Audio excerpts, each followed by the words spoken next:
Well, thanks everybody for being here today. Hopefully you've had time to watch the fantastic movie Savvy. I want to take a moment before we jump into the content to let everyone on the call introduce themselves so that we can have a engaging panel discussion. For those of you who don't know, my name is Meredith Jones. I am a longtime advocate for diversity in the investing industry, as well as a 23-year investment industry professional. I wrote a book on gender diversity in investing called Women of the Street: Why Female Money Managers Generate Higher Returns and How You Can Too. And I also sit on the board of Rock the Street, Wall Street. So I am delighted to be here. With that, I'm going to turn it over to Maura for a quick introduction, and then we'll go to Jane and then Robin. Thanks, Meredith. So I'm Maura Cunningham, and I'm the founder and CEO of Rock the Street, Wall Street.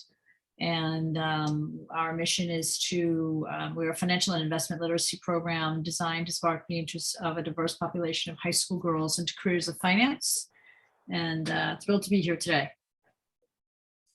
I'm Jane Leung. I'm head of investments, modern family office, and capital markets at Silicon Valley Bank. And I've been a long-term veteran sort of in the asset management space, having spent nearly a lifetime at BlackRock and its predecessors, Barclays Global Investors. And, having been in finance where, there weren't a lot of women growing up, this is a very, a topical issue for me in terms of what I'm seeing and what we are all facing, and something that I feel very strongly about as well. So I'm really pleased to be here today.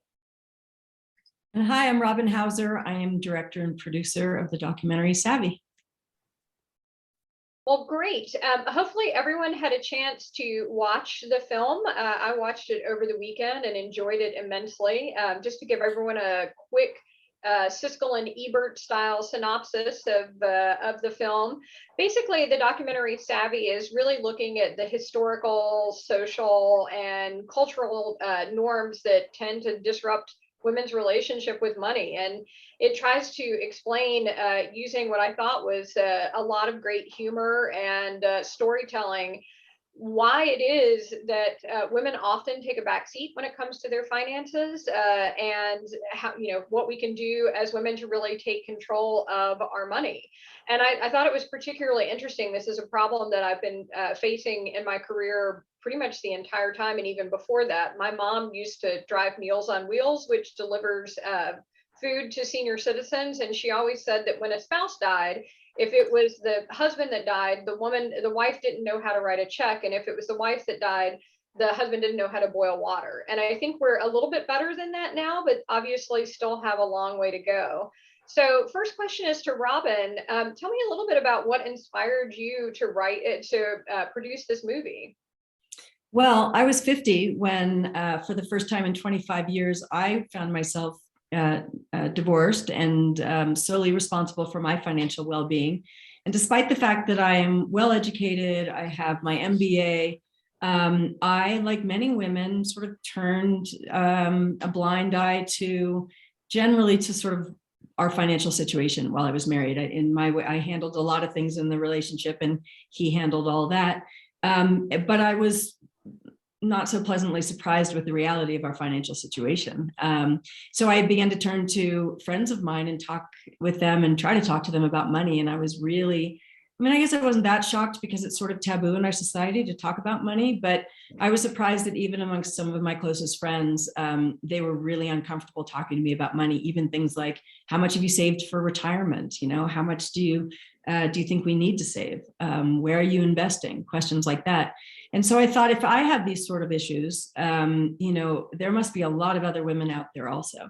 But the most shocking thing for me was when I discovered that it's not just our grandmothers, our mothers, maybe some of us that tended to, abdicate financial decisions to somebody else in our life, usually the man in our life, but that millennials, to a greater extent than any other generation, are sloughing off managing their own finances. And that was a really frightening thing for me to learn. And I decided I wanted to dig in and figure out why. What are the roots, and how do we disrupt some of these systemic stereotypes that women, that finance is male territory. And I think that's a great point. I mean, obviously, that's not a trend line we'd like to see. We would like to see more and more women taking control of their finances, not less and less. And so, I think that brings up an interesting point that a lot of times I think our relationship with money is shaped by our early experiences. So, Maura and Jane, I'm going to turn to you guys. Can you talk about your early experiences with money and finance and how that may have impacted your decision to pursue a career in finance and investing? Maura, we'll start with you. Okay, thank you. So, I had to think about this because I'll tell you the reason why I went into finance, but it didn't have to do with my experience with money, but I do remember my first experience with a checkbook. And that was my mother. So I was fortunate in that respect. So, keep in mind, my father and mother were both from Ireland, and my father had a 3rd grade education, my mother about a 6th grade education. But it was my mother who would write the checks. And he would basically give her the paycheck and she would deposit it in the bank. But she sat me down at one point, I must have been maybe 8-ish. And she had a shoebox, and in the shoebox were all the bills. And then she would take out the checkbook and say, okay, I'm going to write a check to the utility, Con Ed. I'm writing a check now to the telephone company. And so she would just say, this is how you do it, and that was my first encounter with money that wasn't just cash, right? But that isn't what got me into the field itself. What got me into the investment field had more to do with that I was a news hound. And so I can say more about that later, but basically I really was a news hound. So I grew up with Walter Cronkite being beamed into our home every night, including the Vietnam War and all of that. And, it was the first time that we saw television cameras that brought the war to our living rooms, quite frankly. And all the world events that were happening at the time, we became much more of a global organization or global community. And so I was fascinated by a program, and again, I'm going to be dating myself here, called Wall Street Week with Louis Rukeyser.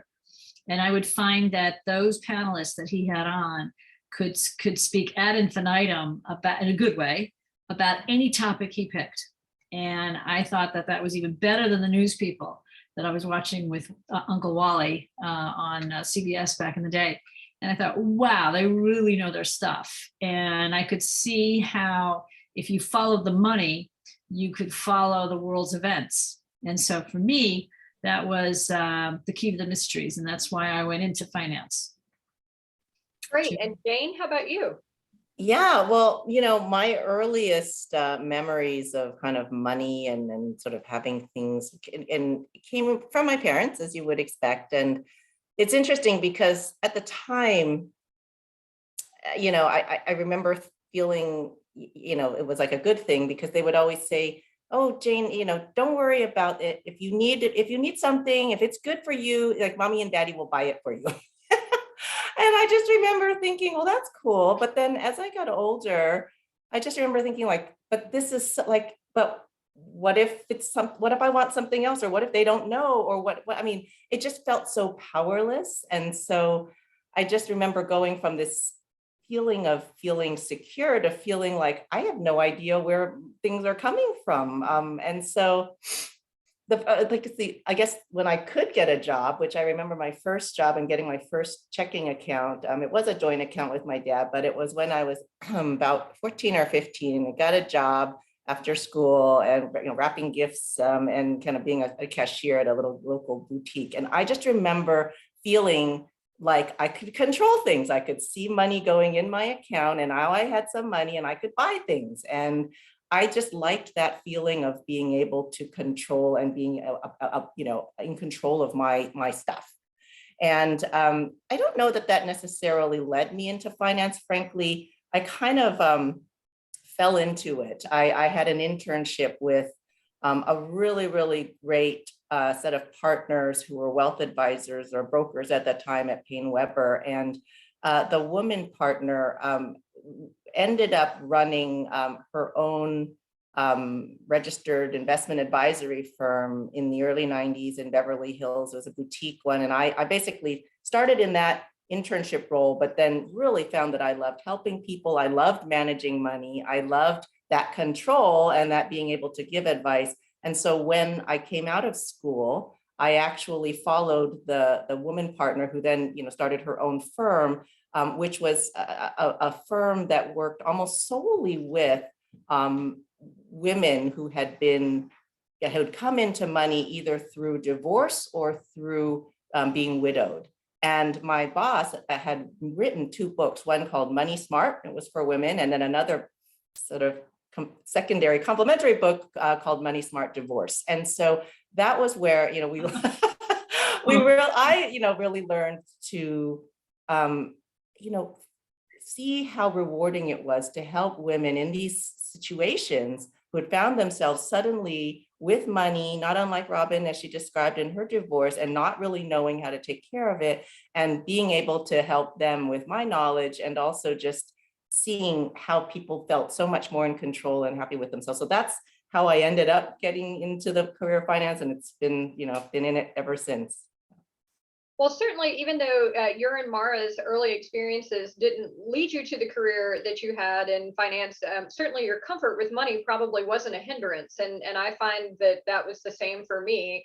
I grew up what I call powdered milk poor, which means we couldn't even afford liquid milk at the time. But I had a high school teacher who taught us how to look at stocks. And so if I hadn't done that, maybe I wouldn't be sitting in the seat that I'm sitting in today. And I think there were a number of key themes that really resonated with me throughout the movie too.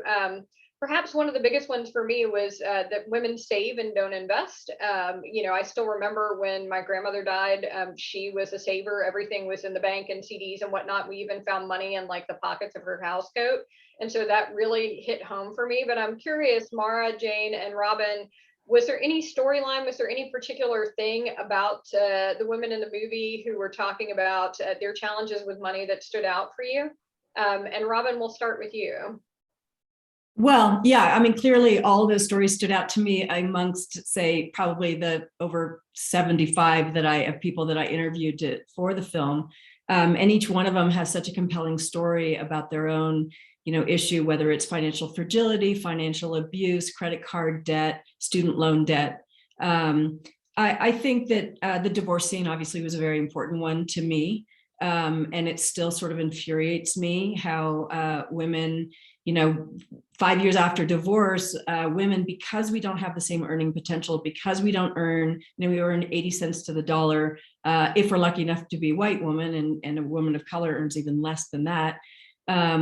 Compared to our male counterparts, it's really frustrating to see what's happening to women, and the fact that we live longer, we've earned less, we spend more time out of the workplace, so we have less Social Security, whether we're caring for children or elderly parents, and we live longer, right? So what happens is that how do we afford it? So many women live in poverty in retirement, and these are issues that I believe start from cultural issues early on as young women, but then you see how it really affects us later in life as well. Well, and I think that's a great point. Obviously we talked a little bit about the trend line with millennials continuing to not take control over their finances. Maura, what do you think the main reason, in your opinion, what's the main reason that this continues to happen? Robin just laid out a bunch of factors that kind of come together to create a toxic soup for women when it comes to their finances. But why is this still going on? I think it's very simple. They think their husbands know more. Okay. Time after time, most married women that I know, and I'll talk about singles in a minute, but most married women that I know always defer the husband, and it's just absurd. It's just that the men, fake it till they make it, and I think women have to learn how to do more of that, and it has to do with managed risk and all the rest of that too. But back to it's very, very simple. They think that their husbands know more than them on money, and the fact is they don't. That's one of the issues. I think another part of the problem, I know later we're going to talk about dual career couples, and I think what happens is the woman's paycheck gets allocated for the household expenses and the children's expenses, and the husband's paycheck goes into the retirement accounts, and it goes into this black hole as far as the women know. And so it's just these very stereotypical and cultural things that we have all grown up with. I was very fortunate to have a mother who just had a little bit more of an education than my dad, and nonetheless ran the money. So, and I really hadn't thought of that as much of how it influenced me, but clearly it did. But it again, just very simple. Women just give up control because they think their husbands know more about money. Jane, anything you would add to that? Do you agree? Do you think there's other factors at play? Well, I mean, I do think it's all linked to, I mean, they're holdovers from past, the cultural roles, they're how we've been, I mean, and just speaking in the United States, kind of conditioned to think that, you know, that women should just kind of put their heads down, not really don't take care of the house, not really say much of anything, not ask questions, and, you know, act nice and smile. And these are not the right things at all, right? Because you need to know about what's happening to you, and you know, and you need to know what's happening about your finances. So I think that, you know, there's just generally these taboos around talking about things that are perceived like money as being either impolite or, you know, to talk about in public. And certainly, you know, you shouldn't raise your voice. You should be a nice, you know, nice, quiet, pretty woman or something. And I just think that these are old cultural norms that we've just gotten used to. But unfortunately, we're not in this type of, you know, this world where that's going to work anymore. So. Yeah, I seem to have missed that memo somehow. So hopefully more and more people, women will start to miss it as well. You know, and it sounds like from what everybody, Robin, Maura, and Jane, what you've all just talked about, that we continue to have, this isn't a problem that just magically appears when women get to be of career age and marriage age and divorce age and all those kinds of things. It sounds like it starts happening really early. And, you know, I think we know from research out there that the pipeline for women into finance starts to narrow much earlier than anyone really thinks, around, you know, the age of 9 or 11, and some studies even say earlier. So, Maura, obviously you've created an organization that's designed to try to address some of this. What do you think that needs to happen so that women don't abdicate their financial authority when they get to be older? What needs to happen in the pipeline? Well, which pipeline are we speaking of? The talent pipeline for the industry, or the pipeline of women abdicating responsibility for finance? I actually kind of think they're related, but feel free to pick either one. Okay. So I would say that among so many reasons, I mean, obviously we have, and as my staff well knows, we have a life cycle of a girl in math. And we used to have it in one of our offices all over the wall. And so we've created a Prezi about it, but it's a cultural issue here in the United States and in Western Europe. So I do believe it has to do with the fact that we lose girls in math at age 9 in the United States. And some would say as early as 6. And the fact that finance is nothing more than 6th grade math. And we're lifting the veil on that, as it were, in each and every classroom that we're in. But I think it starts really early. I think that the way to solve this stereotypical problem is to first to maybe remove gender stereotypes from children's learning and playing environments. I think that's really critical to try to get people to understand. You know, I had an easy bake oven, you know, and I grew up with 3 older brothers. And they had, you know, the baseball mitt and the bat. And the good news is I actually picked up the baseball mitt and bat and played softball all throughout my grammar school, high school, and college career, and beyond, as a matter of fact.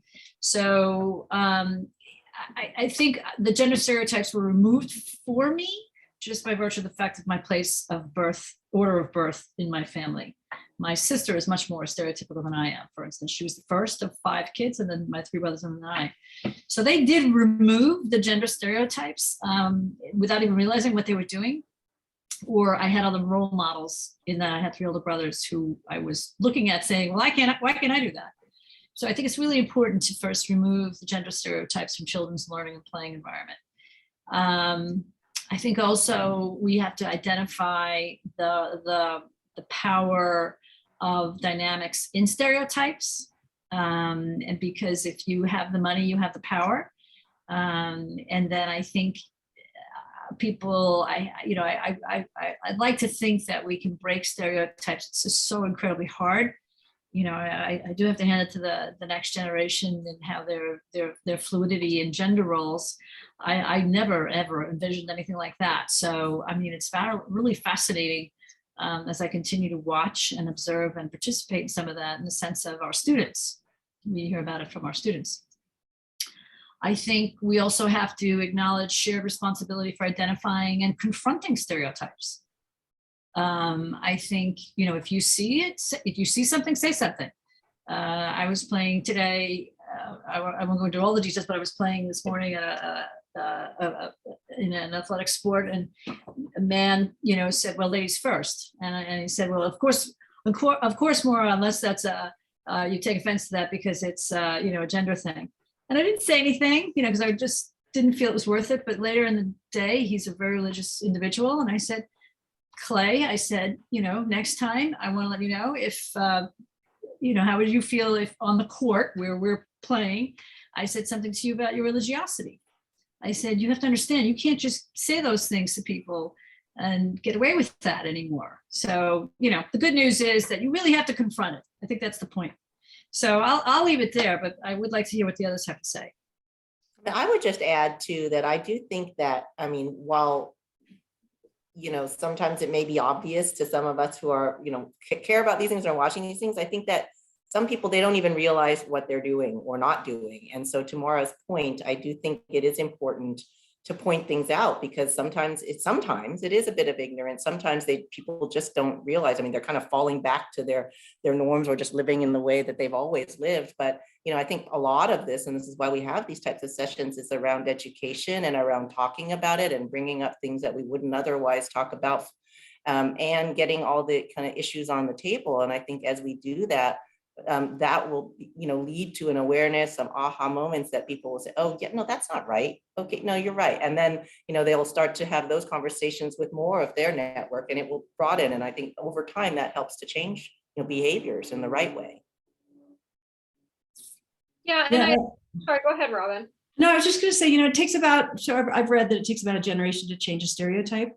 And I think that stereotypes are something that, as Maura says, starts affecting our girls as young as 8 and 9 years old, right? And with Hollywood, I think they're a culprit. I think that our TV shows and our movies and our books still sort of perpetuate this idea that women, our girls, want the princess life, or that we need to be taken care of, and especially when it comes to money, this idea of, because a lot of women handle their own money until they get married. And then whether it's because they think they don't want to emasculate their husband, or they don't want to, and I'm assuming a heterosexual relationship, but or they don't want to, emasculate him, or they have too much on their plate because they're working, because they're the primary caregiver for the kids, because they're doing all the volunteer hours at the schools, whatever it is. It's just one more thing that they can just hand off to somebody else. But this idea, as Maura says, about thinking that your husband is going to be, better at finance, it really stems from these deeply rooted stereotypes that girls aren't good at math, and it's ridiculous and it needs to change. But I think Hollywood can help.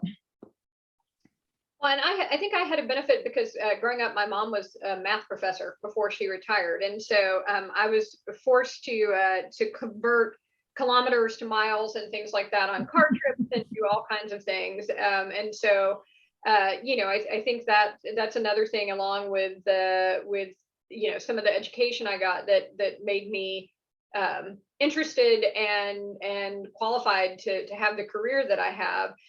Maura, you asked which pipeline. The reason I said I think they're kind of related is if you're not comfortable with money, the idea of a career in finance is probably something that you wouldn't really want to pursue. And I do think that the education system has to play a role in that. So can you talk a little bit about how women are taught or not taught about managing risk, for example, or taking risk, and things that would lead them to be investors and not just savers, for example? Sure. Well, part of it is, you know, in the public schools and even with private schools, but let's stick with public schools for now. So 90% of the elementary school teachers are female. The vast majority of them have little to no certification in math. And so what happens is they actually go to the board and say, I hate math, I can't do math. And so that transfers, that math anxiety transfers to the girls in the classroom, but not the boys in the classroom. And there's been studies on this. University of Chicago has some of the best studies on this, and they've sliced it and diced it up a number of different ways. But it's fascinating how it doesn't transfer over to the boys in the room, just the girls in the room. So the first thing we need to do is get more women to be certified in math. Keep in mind, again, finance is nothing more than 6th grade math. You know, we all have our algos and quants, of course, on our workbenches, but the reality is 98% of them, and anybody in the industry, just has to know 6th grade math. I think that's important that we understand how to that fact. You know, Robin, you had mentioned Hollywood has done us no favors. That's absolutely true. I mean, we poll the girls and we'll ask them, what's your impression of somebody in finance? And they'll say, quote unquote, it's a white man yelling. And the best is, it's a white man yelling in a cubicle. That was the best. And because they sit in Hollywood, right? Because they don't know a trading desk. You know, when they would say trading desk, of course, in Hollywood more often than not than a cubicle. But it was fascinating that they would even put the cubicle in there. But that's what they think finance is. And so when we get to the talent pipeline, that's part of the perception. I absolutely think that Hollywood can help. I do. I would love to see more of that. I do think too that the industry can vastly improve on how it recruits women. I'll give you a very quick story. I was sitting in a dinner at MTSU in Murfreesboro, Tennessee, and I'm seated next to a gentleman who is a Buddhist priest from Nepal. And his daughter was a math-oriented individual, and she was at the University of Chicago, and she was being chased, in essence, by all of Wall Street, the best Wall Street firms. And all they kept telling her was how much money she was going to make. Not that there's anything wrong with that, I can assure you. But that's all they told her. If they had instead said to her, you could change the face of the city by saving them 1% on their interest rate and allocating that additional 1% that they saved in savings to more hospitals, more roads, better police, et cetera, or if they had made the connectivity to how it helps human beings, I think you could get a much, much bigger population of women coming into finance, rather than making it this boys club, which it still is very much, and this gain trading headset that everybody sees, but instead looks at the long term. I think that can absolutely help the industry in how we depict what we do versus how Hollywood depicts what we do. So I think that that's some of the ways that we can do. Again, I would say it's changing the perception of what the career is, and then secondly, how we recruit to women. Okay. And sticking with that theme, and also going to a question from an attendee, and I want to make sure that everyone who's on the session knows that you can put questions in the chat. If you want to send them directly to me, that's great. I'll be happy to ask the panelists, but we did get some questions in advance, and the question of pipeline came up in a couple of different contexts. One of them was about the fact that there's just not enough senior women in the industry. There's not a lot of role models, and there doesn't appear to be a lot of room at the top. And so Jane, let's take a step back from recruiting for a second and look at the realities on Wall Street as they stand right now.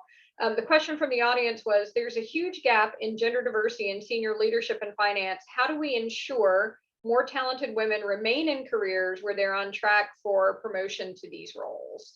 Yeah, I mean, it's a great question, and I've been, pondering this at the different places I've been employed at over the last, few decades. And I mean, frankly, the answer is that we need to make it easy for women to be in the workplace. And I don't mean just on a day-to-day basis, but I mean that, because women are often the ones having babies and leaving to take care of them, and sometimes taking longer leaves than, than sort of a few months. Sometimes they need to take a part-time role, or they need to step away. And then a lot of times that's where we lose them. They never come back. And so they might have been on a sort of a promotion trajectory to senior leadership or the head of the firm, but because they took a 2 or 5 or whatever year hiatus, because they did not feel they were able to come back to work, and the employers didn't make it easy for them, they never returned to the workforce, or were not able to come back at the same level that they left. So one of the things that we've done where I've worked is to really think carefully about the types of programs that we could put in to help women be able to come back sooner if they want to. I mean, obviously it's not for everyone, but I'm just saying that we lose people because they don't even feel they have a choice or that there's any support for them. So for specifically, one of the things that we've done is create a job sharing where we could basically take one head count of a role and split it into 2 different roles. Again, it has to work for the right type of team and the right kind of role, but that way you could potentially allow 2 women who might want to come back, but they cannot come back on a full-time basis, to be able to come back part-time and still stay in the workforce, still stay connected, still stay in line for promotions if that's what they want. And then, then when it becomes potentially possible to come back full-time, they're already there, as opposed to have taken, a 2 or 3 year hiatus. There's also programs that we've had at BlackRock where you basically have returning to work specific programs that are designed for people who have been out of the workforce for a number of years, so are admittedly probably out of the mix.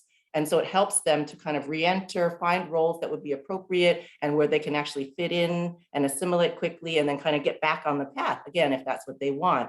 And I think that unless we're doing things like that on an active basis, it's going to be very difficult to have a lot of senior women, continue to be able to, go up the ranks and do what they want to do. And I think that, that's what we need to do within the industry now, is to be really thoughtful about how we support women and men who need to take, time off for raising a family or other personal matters.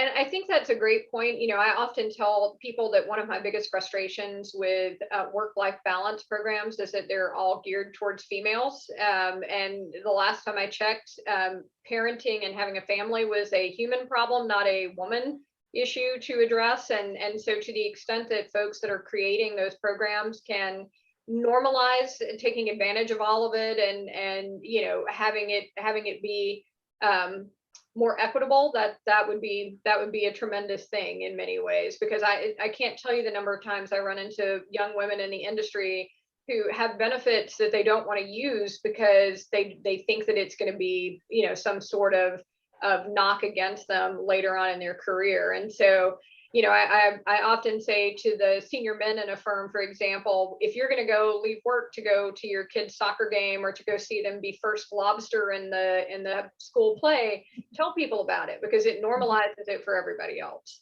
So I think that's a great point. We had another question, and I think Maura, you've started to address this, but just wondering if you had any other insight, or Robin or Jane, if you wanted to add any more to this. Another question that we got in advance of the session was about what would you change about the financial industry to make it more welcoming or less intimidating for women, both as investors and as potential employees. So looking at both things. Maura, you've already highlighted the fact that we need to make sure that it's personal for people to talk about things that actually create value and might resonate with folks, but anything else you would add there? I think the recruiting, they're waiting too long to recruit to women. And that's why I created Rock the Street Wall Street, and we were down in the high school ages. And the reason for that is, what's the definition of insanity? Doing the same thing over and over and over again and expecting a different result. And so when I launched Rock the Street, and I approached some of the corporate sponsors, they were like, no, Maura, it's too long of a tail. We have to wait for these kids to get through high school, to get to college, and then recruit them. I'm like, yeah, you do. Because you are not going to widen the pipeline if you keep doing the same thing over and over again. So women have already opted out of finance and economics and any business related computational discipline, with the exception of accounting. But for anything that's risk oriented, they've opted out. And so we went down to the high school levels. And so I would say that if I could change something, I would get the industry as a whole to understand it's just like IT. You have got to get these girls as kids, and as they're coming into high school. We chose high school because they know money. They begin to learn money. We actually started at the middle school level, and they really didn't understand money as much, other than, a cupcake, it's like, well, this isn't going to work. So we bounced it up to the high school level for that reason. So if I could get the industry, which is happening now. So we have, I believe, over 50 sponsors, corporate sponsors. Vast majority of them are in fact financial firms. So they're finally, it is finally getting traction that we have to catch them earlier. So that would be the one thing I would change. And we are the change for that reason. Yeah, I would just add on to that. It has to be earlier because, and I think part of the early is to have, other people like women in finance be a part of what they see. Because I think that especially for young children, young girls, when they can actually visualize a career because they see somebody who has that career and who's been successful in that, they can say, oh, I see myself in that, as opposed to what we see on the TV we've been talking about, which is like some white male. And so once they see that, and I think that then it continues on into the recruiting process, the actual recruiting process later, like when you're having interviews. And we've talked about this a lot, which is where, you need to make sure not only do you have a diverse slate of candidates, which includes, all kinds of equity, gender, but, age, like everything, but also the diverse panel, right? I mean, we were looking at panels of the people that we were having interview our candidates, and we were like, wait, they're all like white males. Like, what is that showing about our commitment to diversity? Like, why is there not a more diverse panel so that people can see others like themselves and envision themselves being there? And I think in order for women to feel confident that they can have a career in finance and be smart about money and be good at it, because we all know the numbers that women do actually make better investors. I mean, the numbers don't lie about the performance around, relative to men. And so, but women don't know that. Girls don't know that. And so, and I think they need to hear it from other women in particular so that they could really see that, that's a reality for me, as opposed to what they've just, seen either heard culturally or on the TV. Yeah, and I think too, we've got to think about, the question was about both potential employees and investors. I think the thing that I continue to see when it comes to investors is that the industry has a tendency to pink it and shrink it when it comes to materials. They just take the same jargon-filled brochures and the same menu of investments and whatnot, and they put it in a brochure that's pink or purple or some lovely color, and they put a smiling woman on the front, and they think that's all they have to do in order to get female clients. And I think that that is not a strategy that has worked well for the industry. In fact, that's the strategy that has led 70% of widows to fire their financial advisors when their husband dies. So, I think there's a lot of work to be done on the recruiting pipeline and just in terms of how the industry interacts with women, because some of the things that Robin mentioned earlier about women living longer and having a smaller starting nest egg and wanting, what I see a lot working in ESG, wanting to invest in a way that aligns with their values. Those are things that haven't really made it into the pink it and shrink it brochure. It's just the same brochure, but a little bit different. So another question that came in from the audience, and I'm going to direct this first to Jane. What is the first step that you recommend for women in dual career couples who don't have insight into ownership or oversight of their family finances? Well, I mean, it's obvious to me, but you got to get that communication line going. I mean, you cannot be shy. You cannot just assume everything is fine, because the reality is, unless you're seeing, I was saying from my own experience, unless you're actually controlling or know what's going on, you have no idea what's going on, right? I mean, in the absence of an actual truth, there's all kinds of things that could be possible. And I think that, you do have to have that conversation with your partner and make sure that, they understand and you understand, both the entire picture. Because I mean, being in finance and working with clients and working on portfolios, I mean, it doesn't help if you only know a little small piece of things, and it doesn't help if you don't understand the whole picture. You may be taking more or less risk. In fact, you don't understand the risk that you have at all. And that's the most important thing for an investor or for someone who's trying to manage things, is you have to know what you have and you have to know what the risk of that is, right? And so if you only have a small piece of it or know nothing about it, I mean, how the heck are you going to be able to, go forward? And I think it may not be easy because of the cultural taboos and norms, but it has to be the first priority, is to make sure that there is that communication line open. And if it isn't open, figure out a way to make it open, right? Absolutely. And we had questions come in from lots of different women at different stages of their life. We had a kind of a similar question come in from a high school student. How can we as high school students manage our own money or prepare to manage our money? So Maura, maybe you could take that one and talk a little bit about the types of things that Rock the Street Wall Street is focused on teaching folks, so that high schoolers and college students can really get into the game early. So I would tell them, buy one share of stock, buy Apple, and just watch it for the next 4 years while you're in college. And if anybody asks you what you want for your birthday, you tell them you want to share a stock. Share a stock of Apple right now is about $272. Last I looked this morning. Well worth it. And I know that's a lot of money, but you can actually, I think now, buy pieces of shares of stock. But if you can, I would buy one share, if to start. And the reason I would do that is because when I moved over from the fixed income side to the equity side, I myself found that stocks live and breathe. They live and breathe to the news. And so it's like a living organism. And as those of us who follow the market can tell you during the day, I mean, I knew something was being announced in the White House, the market would go down. I knew something that was happening in Greece at the time with the riots. I knew, okay, something else is going on, because the traders are looking at the screens. The attack and pending attack on Ukraine. And the market is tanked, right? And so this is the news hound in me. So I would tell any student that's going into college, or for high school for that matter, just buy one share of stock. Now, I don't know if you can open an account and do that, but I think you can, all with the digitization that's been going on. And I would recommend just buying Apple. And again, you're gonna have to, obviously it could go down, but I think for the long term, it should be fine. And just follow what happens. I mean, even when Steve Jobs passed away, the stock tanked.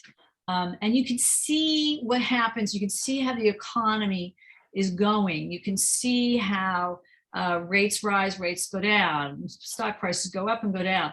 And you'll begin to understand risk and how the markets are impacted and how you can manage that risk.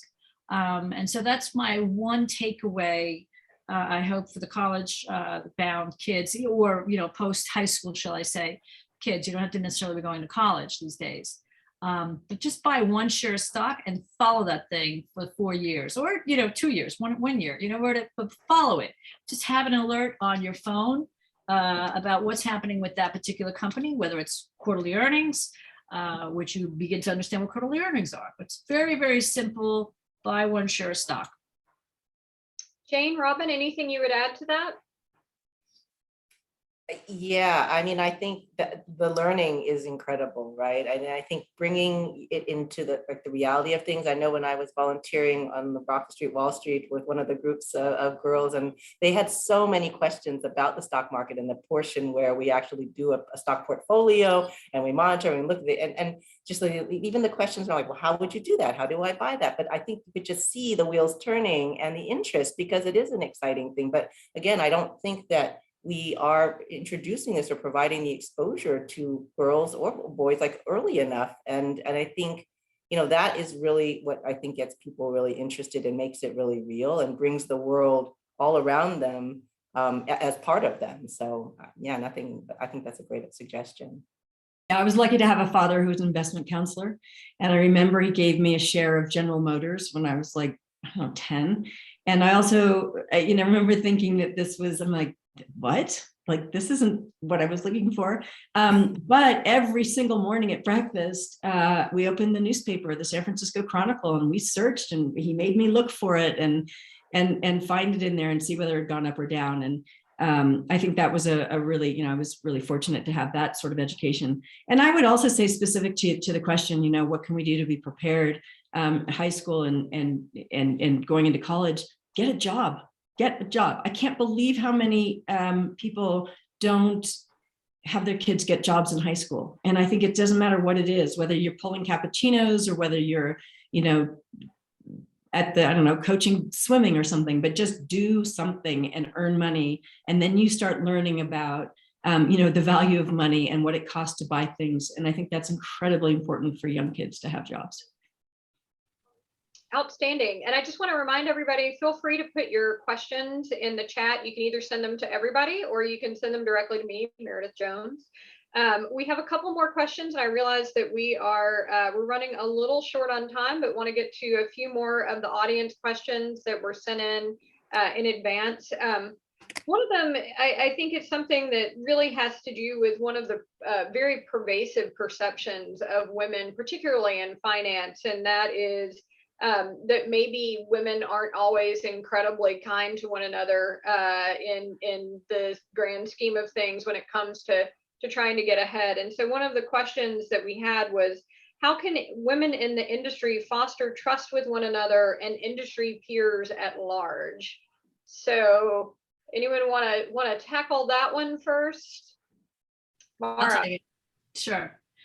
I don't know that this is true. I do know that it certainly was true. I mean, when I got to the capital markets at Merrill Lynch, man, it was competitive.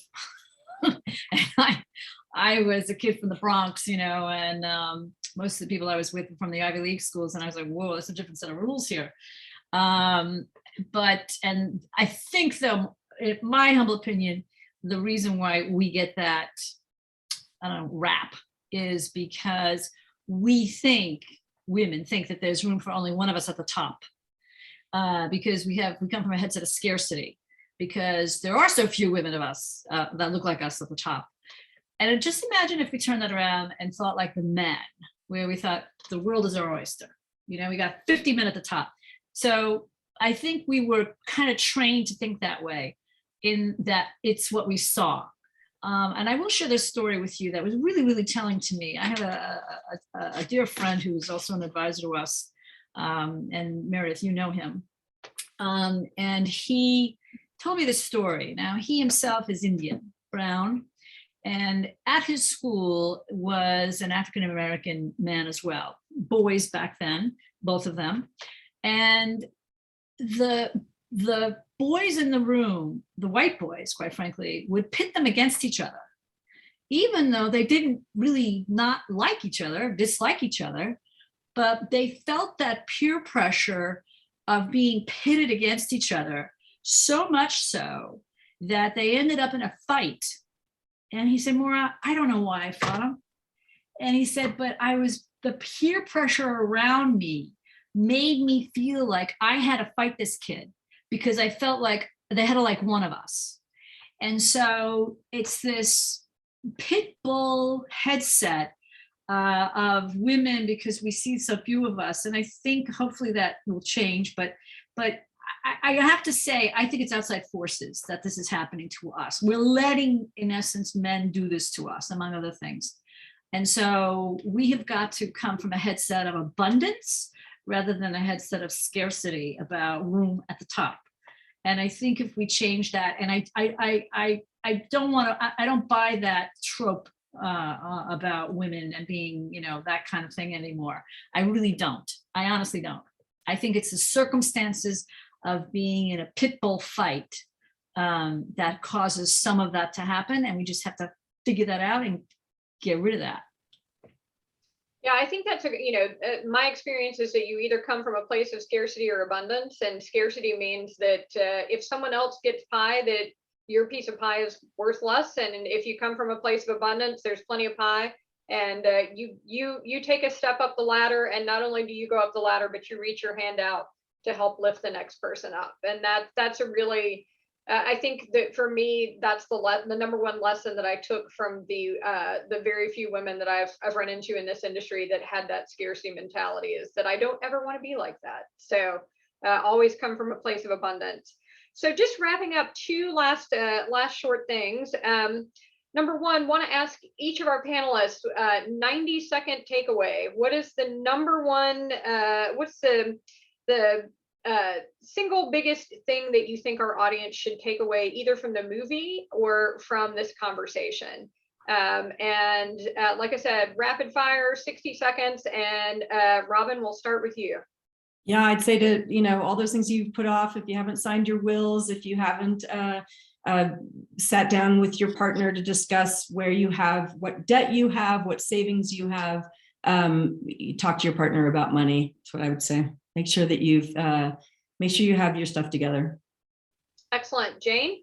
Okay, well, two quick things. I mean, the first thing is I just thought, there's a real call to action here, right? I think there's enough from the film that just made me terrified, even though I knew half of the things already, but some of them, I'm just seeing it all there and hearing people's stories, and how we really need to be on top of these things means that we need to start doing things not only for ourselves, but we need to help others and help the next generation. And then the second one is, because it resonates with me with one of the case studies, like, don't get into debt. Just don't do it. That predatory lending, giving, kids the credit cards in college. That's just the worst thing ever. And I just don't do it. All right, excellent. Maura, we're going to leave you with the last word. What's the number one takeaway? And also, since you're the one that brought us together, can you remind everybody about the stats around Rock the Street Wall Street, and let people know if they want to get a chapter where they are to empower girls in their community, how that can happen? That's a mouthful, Meredith. I know, right? Well, first, let me answer the second part first, so I don't forget. So we're in 51 high schools across the United States and Canada. Across 26 cities. We're actually adding 6 new cities this coming fall and counting. We're already in Vancouver, Canada. We'll be expanding over to London, England this coming fall, which is really exciting for us. And there's also interest in Singapore and Sydney.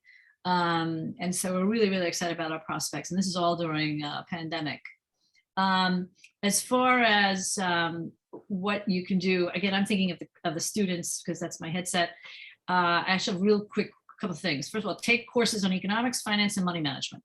Okay, even if you don't think you want to go into the profession, learn how that stuff works. Okay, because we talk money every single day. Take a course. Even if you're an art major, take a course. The second thing is to start an investment club on campus. Find a teacher who you think would help you understand, not necessarily understand, a teacher who knows other women on campus who would be genuinely interested in what you're doing. They know those people, and approach that teacher to help you, not necessarily help you get it started, but it wouldn't hurt for them to help you get it started, but also who are the other women, young women who would be genuinely interested in this, so that you can carry the weight evenly, distribute the weight evenly to get that thing launched. But it's really, really kind of cool to get it going. And how cool is it, quite frankly, to talk to guys, if you're going to be starting to talk to guys, of course, about Tesla, and about Apple and, Google and so forth. That's a really cool thing to do. So look at it from that way in your love life. Apply for internships in the industry. Don't think that you, as a high school kid, we have over 50 internships listed on our website right now. 50. And these are both high school and college internships. Go there, go to our website, rockthestreetwallstreet.com, and then go to the internship. It's an internship and job portal. We have about 50 internships listed right there, which these internships, by the way, were very secretly veiled before.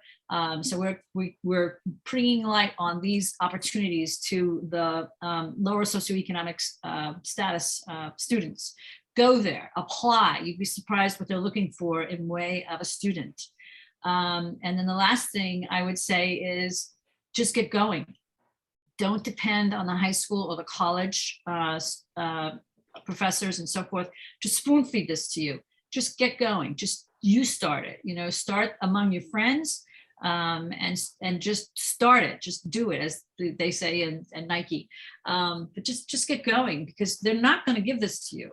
They're just not going to give it to you. You got to go get it.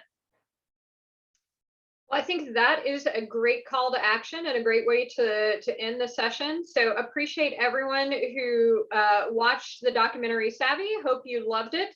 Appreciate everyone for being here today. And thank you to our fabulous panelists for a great discussion on all the different ways we can address pipeline and money literacy and financial empowerment and all the things that we all need to do more of. So thanks so much. Thank you. Thank you all. Thank you.